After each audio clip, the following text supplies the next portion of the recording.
أعوذ بالله من الشيطان الرجيم.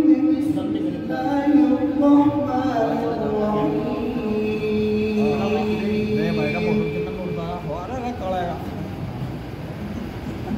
سبحان الذي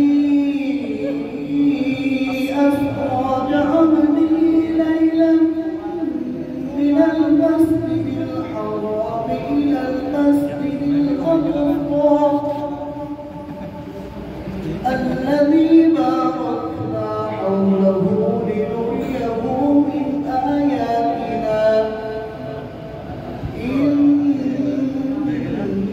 إنه هو السميع البصير.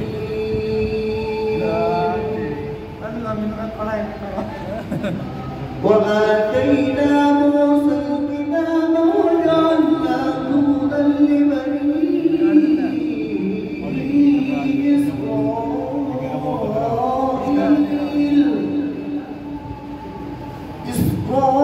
إسرائيل ألا تتخذوا من دوني وكيلا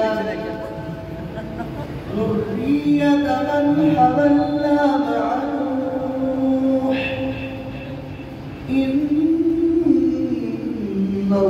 كان عبدا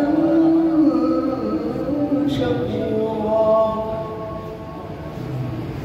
وقضينا